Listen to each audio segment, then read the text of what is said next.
안녕하세요. JD 부자연구소의 소장 조던입니다. 오늘은 위기는 끝이 나는가 라는 주제로 말씀드리도록 하겠습니다. 2021년 2월 24일 수요일 시황입니다. 시작하기 전에 먼저 자발적 구독료 부탁드립니다. 후원해주시는 여러분 덕분에 좋은 컨텐츠가 제작될 수 있습니다. 하나은행 447-910064-6100 주식회사 JD 부자연구소. 어려운 와중에도 여러분 자율구독료 덕분에 잘 꾸려가고 있습니다. 2021년 2월 JD 부자연구소 6기 공지를 합니다. 이번 주 일요일까지 주식 강의만 모집을 하니 관심 있으신 분들은 그 영상 밑을 누르시면 링크가 있으니까 그쪽을 따라오시거나 아니면 JD 부자연구소 구글에서 검색하시면 됩니다. 위기는 끝이 나는가?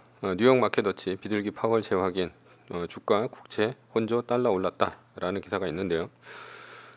어제 나스닥은 0.5% 하락했고 S&P 500 지수는 0.13%, 다우 지수는 0.05% 올랐습니다. 나스닥은 장 초반에 마이너스 4%까지 밀리면서 마이너스 3%가 뜨는 것이 아닌가 했지만 파월의 발언 이후 낙폭을 많이 회복하면서 끝났습니다. 메인 이슈입니다. 위기는 끝이 나는가? 어제 테슬라는 장 초반 13%까지 밀리면서 600불대로 진입을 했고요. 애플도 4% 넘게 빠지면서 폭락 조짐을 보였습니다. 하지만 파월의 발언 이후 빠르게 회복했죠.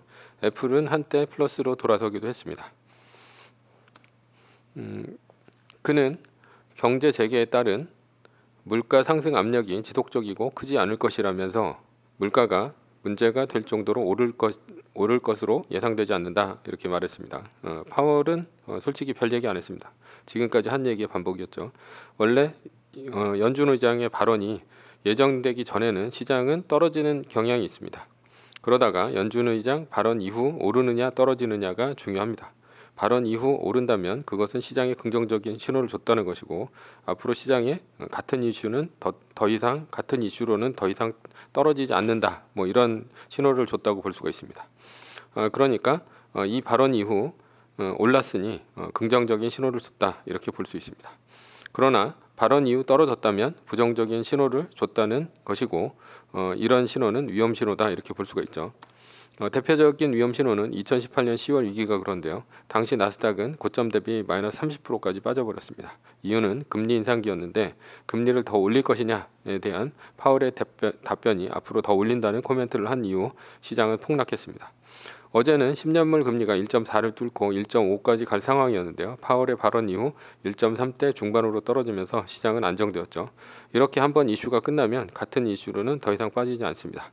물론 2%대까지 또다시 빠르게 올라간다면 다시 한번 시장은 충격을 받겠지만 그 전까지는 괜찮지 않을까 이렇게 생각합니다.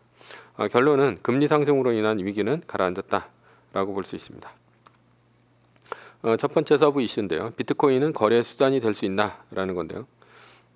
머스크 흔들 옐런의 휘청 비트코인 비틀비틀이라는 기사가 있는데 제닛 옐런 미국 국무장관은 비트코인은 투기성이 강한 자산이고 변동성이 극도로 높다는 점을 사람들이 알아야 된다라고 이제 얘기를 했죠.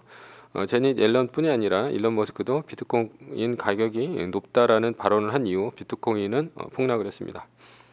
지난 22일 4시께 역대 최고가인 6,580만 원을 경신한 비트코인은 오후 11시를 넘어 순식간에 5,450만 원까지 주저앉았다. 그렇다면 이렇게 가격 변동이 큰 비트코인은 화폐가 될 수 있는가라는 건데요. 화폐는 세 가지 기능이 있습니다. 교환의 매개 수단, 가치 저장 수단, 그리고 가치 척도로서의 단위 수단 뭐 이런 게 있는데요. 크게는 두 가지죠. 하나는 매개 수단, 하나는 저장 수단이라는 거죠. 그러나 비트코인은 화폐의 가장 중요한 수단인 교환의 매개 수단으로는 안 될 것 같고요. 가치 저장 수단이 될 것으로 보입니다. 비트코인이 교환의 수단이 안 되는 이유가 뭐냐? 첫 번째가 느리다는 겁니다. 일단 결제하는데 시간이 너무 느리고요. 짧게는 5분, 길게는 1시간도 넘게 걸립니다. 그러니까 비트코인으로 결제하기가 힘들다는 얘기고요. 두 번째는 시세가 지속적으로 변합니다. 결제를 하는 동안 시세가 시시각각으로 변하기 때문에 결제가 힘들고요. 0.0000 소수점까지 계산해서 변하는 가격으로 물건값을 치러야 되기 때문에 복잡합니다. 세 번째는 이제 가장 중요한 건데요. 악화가 양화를 구축한다라는 말이 있는데 이게 이제 그레샴의 법칙이라는 게 있죠. 이거를 이제 뭐 설명을 드리자면 서로 대등한 액면 가치를 갖고 있는 A와 B가 있는데 A는 뭐냐면 이제 금하고요. B는 이제 저질 주화다 이렇게 볼 수가 있습니다. 그런데 사람들이 남한테 돈을 지불할 때 금화를 주겠습니까? 아니면 저질 주화를 주겠습니까? 당연히 저질 주화를 주겠죠. A는 어떻게 합니까? 예, 금화는 자기가 보관하려고 할 것이고요. 그러니까 시간이 가면 갈수록 어떻게 됩니까? 금화는 사라지고요. 예, 저질 주화만 남아서 이 저질 주화가 악화고요. 그 다음에 양화는 이제 금화가 되는 거죠. 그래서 시장에는 저질 주화인 악화만 남는다. 그래서 악화가 양화를 구축한다. 뭐 이런 뭐 어려운 말이긴 한데 뭐 결국은 그런 말입니다. 비트코인도 2100만 개로 채굴이 한정되어 있으니까 희귀하죠. 따라서 비트코인은 시간이 지날수록 희귀해질 것이고 지금 10%밖에 안 남았다고 그러죠. 그래서 달러는 양적 완화로 인해서 지속적으로 늘어날 것입니다. 반대죠. 그래서 비트코인은 한때 고점이 2천만 원대를 넘어서 현재는 5천만 원대까지 갔죠. 따라서 사람들은 비트코인을 금화로 여겨서 보관을 할 것이고요. 달러, 원화 등은 지속적으로 교환의 수단으로 쓸 것입니다. 물론 비트코인이 희소하다고 해서 무조건 오른다는 뜻은 아니고요. 어떤 이유로 인해서 가치 자체가 없어질 수도 있습니다. 뭐 예를 들어 초기에 채굴된 비트코인이 대량으로 시장에 쏟아져 나온다거나 아니면 미국 등의 제재로 가격이 폭락할 수도 있다라고 볼 수 있습니다. 결론은 비트코인은 화폐의 기능인 교환보다는 가치 저장의 수단으로 앞으로도 쓰일 것이다. 이렇게 볼 수 있습니다. 두 번째 서브 이슈인데요. 민주당이 불체제한테 시민권을 주는 이유입니다. 바이든이 불체제와 시민권 추진, 트럼프 탄핵 심판 박차라는 기사가 있는데요. 2021년 1월 현재 미국의 체류 중인 사람들 중에서 자격 요건을 갖춘 사람들에게 먼저 5년 동안 임시 체류 신분을 부여하고 그리고 신원조회와 납세 기록 등을 점검한 다음에 영주권을 발급을 하고 그리고 3년이 지나면 시민권을 신청할 수 있다. 결국은 한 8년 정도 지나면 시민권이 나온다는 얘기죠. 바이든은 불법 체류자를 시민권자로 만들려고 하고 있죠. 왜 그럴까? 예, 당연히 이유는 표 때문이죠. 민주당의 표밭은 이민자, LGBT 그리고 고학력 백인 등입니다. 공화당의 표밭은 주로 백인 저소득층이죠. 민주당이 공화당보다 선거에서 더 유리한 점이 있습니다. 뭐냐 하면 이민자죠. 백인 저소득층은 안 늘어나는 반면에 뭐 출산으로 늘어나긴 하겠죠. 그런데 뭐 지금 민주당 같은 경우도 출산으로 늘어나긴 하죠. 그런데 그 민주당 같은 경우는 이민자의 숫자를 늘릴 수가 있기 때문이죠. 어떻게 늘리냐? 이게 이제 1000만 명의 불법 체류자가 시민권을 갖는다면 당연히 민주당의 표밭인 늘어날 수 있다라는 거죠. 그래서 민주당에게 유리하다라는 겁니다.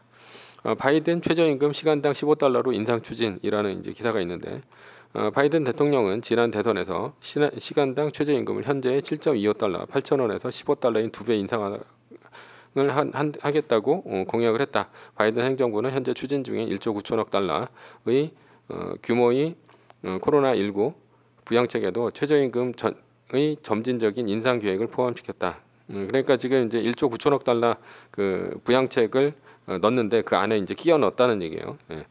최저임금을 이번 코로나19 부양법안에 최저임금 법안을 끼워 넣었고요. 민주당은 왜 최저임금 법안을 끼워 넣었을까? 그들의 표밭이 저소득층이 많아서일까라는 건데 물론 그럴 수도 있지만 최저임금이 올라가면 더 많은 이민자를 받아들일 수 있기 때문입니다.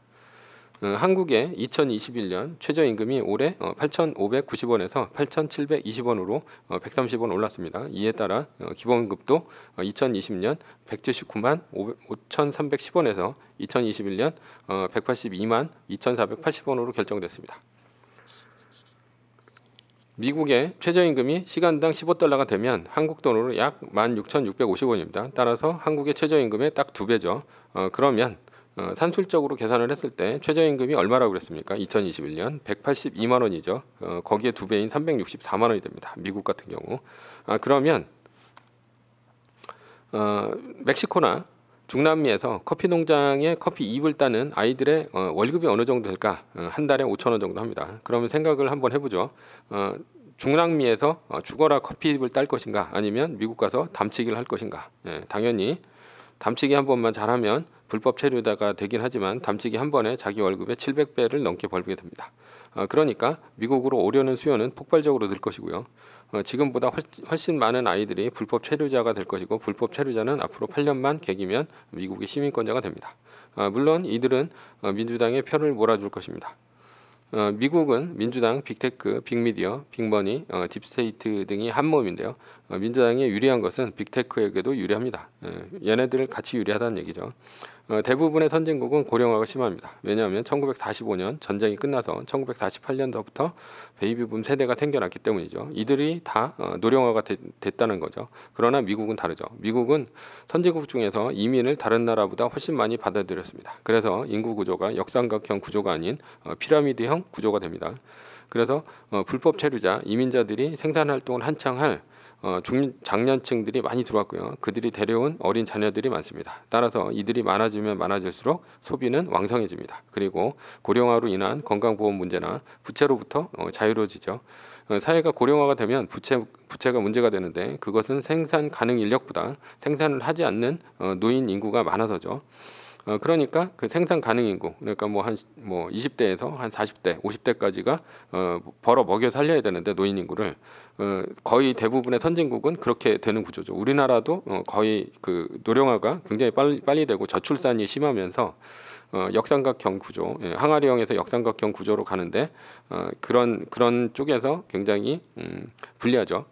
그러나 미국은 고령화 면에서 신흥국과 다름이 없습니다. 따라서 이민자들에게 산업에 있어서 지속적으로 싼 노동력을 제공을 할 것이고요. 그러니까 소비와 공급 측면에서 빅테크에게도 가장 유리하다 이렇게 볼 수 있습니다.